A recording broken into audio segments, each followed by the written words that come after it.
साथियों, आज का मेरा वीडियो है कि अगर आबादी भूमि पर किसी व्यक्ति ने कब्जा कर रखा है तो उसको किस तरह से अधिकार मिलते हैं और किन किन भूमियों पर उसको अधिकार नहीं मिलते हैं। इसी तरह से अगर मान लीजिए कोई व्यक्ति एडवर्स पोजीशन में किसी भूमिधर की ज़मीन पर भी है तो उसको क्या अधिकार मिल सकता है उस ज़मीन पर। ये जो हमारा रेवेन्यू कोड मैनुअल है, आरसी कोड 2006 जो 2016 में लागू हुआ, उसमें इस संबंध में क्या प्रावधान है इसके बारे में मैं आपके साथ डिस्कस करूँगा। तो जो रेवेन्यू कोड है उत्तर प्रदेश राजस्व संहिता 2016, इसकी धारा है 167 का। ये बहुत इम्पोर्टेंट धारा है और इस धारा से काफ़ी लोगों को सहूलियत मिलती है, तो इसलिए हमें इसके बारे में जानकारी करना बहुत ज़रूरी है। सबसे पहले हम ये देखेंगे कि ये एक शब्द होता है परती। तो ये परती ज़मीन क्या होती है। तो परती ज़मीन को आप ऐसे कह सकते हैं कि ये ऐसी ज़मीन है जिसमें कोई फसल नहीं बोई जा रही है और काफ़ी दिनों से नहीं बोई जा रही है। तो इस परती ज़मीन के तीन प्रकारों में इसको बांटा गया है। एक को कहते हैं नवीन परती और इसको श्रेणी 5.1 कहा जाता है और ये 3 वर्ष से अधिक समय हो गया है इसको और इस पर कोई खेती कार्य नहीं हो रहा है। दूसरी होती है, इसको कहते हैं पुरानी परती और ये श्रेणी 5.2 की ज़मीन मानी जाती है और ये 5 वर्ष से आप ऐसे कह सकते हैं कि इस पर कोई खेती का कार्य नहीं है, ये बंजर पड़ी हुई है ऐसे ही। इसी तरह से तीसरी जो ज़मीन होती है वो बंजर भूमि कहलाती है और जिस पे 6 वर्ष से अधिक कोई खेती नहीं हो रही है, इसको श्रेणी 5.3 कहते हैं। तो इस तरह से आप देख सकते हैं कि ये जो 3 श्रेणियों में परती ज़मीन का विवरण है, नवीन परती, पुरानी परती और बंजर भूमि। अब हम आते हैं कि इन ज़मीनों पर किस ज़मीन पर अगर किसी व्यक्ति का कब्जा है तो वो रेगुलर किया जा सकता है। तो रेगुलर करने के लिए इसमें एक एडवर्स पोजीशन माना जाएगा, क्योंकि ये नवीन परती वाली जो ज़मीनें हैं ये सरकारी ज़मीनें हैं।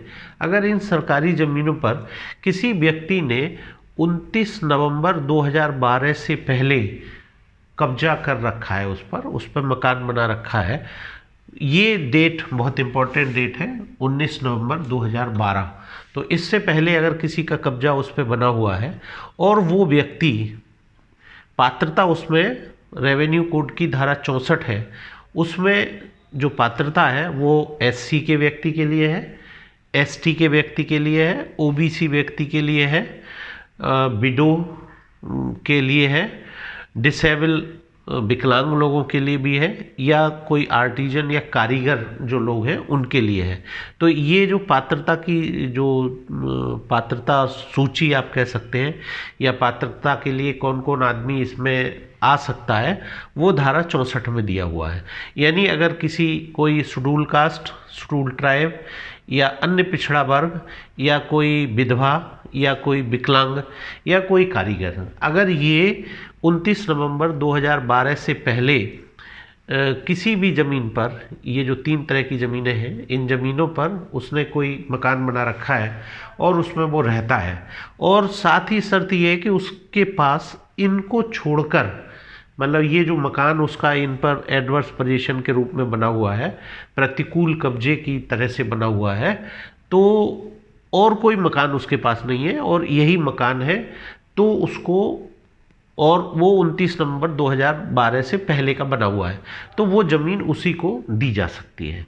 ये इसमें प्रावधान है। और ये जो देने का जो कॉम्पिटेंट अथॉरिटी है वो परगना मजिस्ट्रेट, यानी वो एसडीएम, उपखंड अधिकारी, वो इसको ऑथराइज हैं, वो जांच करा करके दे सकते हैं। तो अगर कोई व्यक्ति जो धारा 64 की कैटेगरी में आता है और 29 नवंबर 2012 से पहले उसने उस ज़मीन पे मकान बना रखा है, तो वो इस आशय का एक साक्ष्य लगा करके वो एक एप्लीकेशन एसडीएम कोर्ट में धारा 67 का के अंतर्गत वो डाल सकता है। और एसडीएम उसमें जांच करा करके, लेखपाल से जांच करा के, लेखपाल के बयान लेके, जिस व्यक्ति का कब्जा है उसका बयान लेके, ग्राम सभा के प्रधान का बयान लेके, या ग्राम सभा से कोई अगर उन्होंने कोई प्रस्ताव कर रखा है इस तरह का, वो लेकर के, और अगर उपखंड अधिकारी यानी एसडीओ जो संबंधित उप जिलाधिकारी है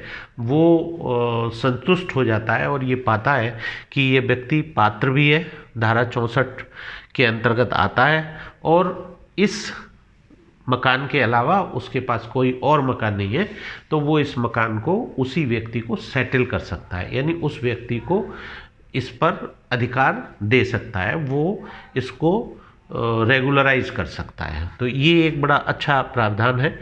और इसमें बस मेन चीज़ ये है, ये जो संदर्भ तिथि है वो 29 नवंबर 2012 है इस समय।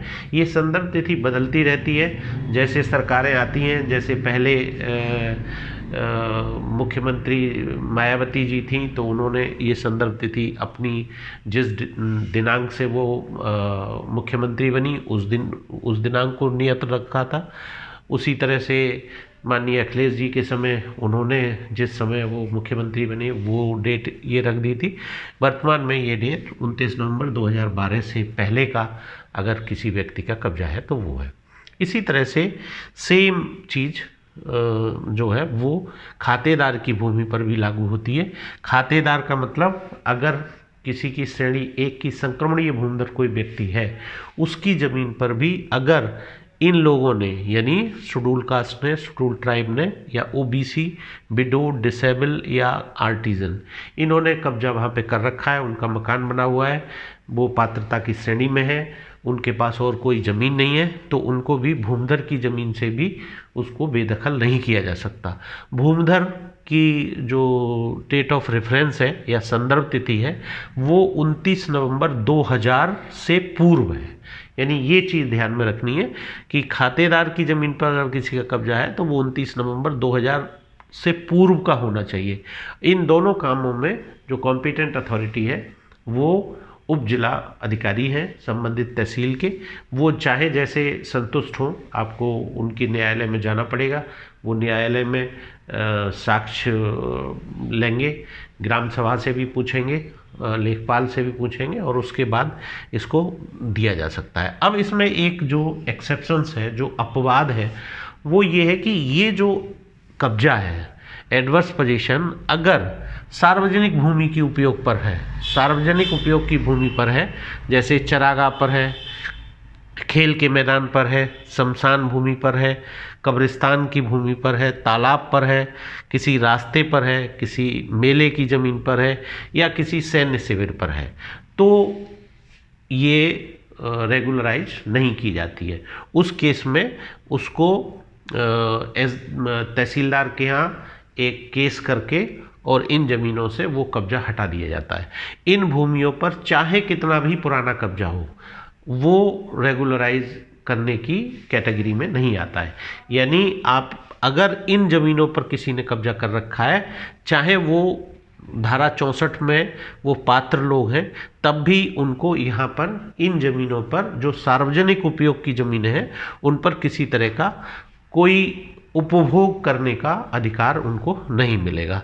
तो इस तरह से ये धारा 67 का के बारे में मैंने आपको बताया, और ये मतलब जो पात्र लोग हैं उनके लिए बहुत ही अच्छी है, और ख़ास तौर से अगर उनका नवीन प्रति, पुरानी प्रति या बंजर भूमि पर एडवर्स पोजीशन है और वो पात्रता की श्रेणी में आते हैं। धन्यवाद।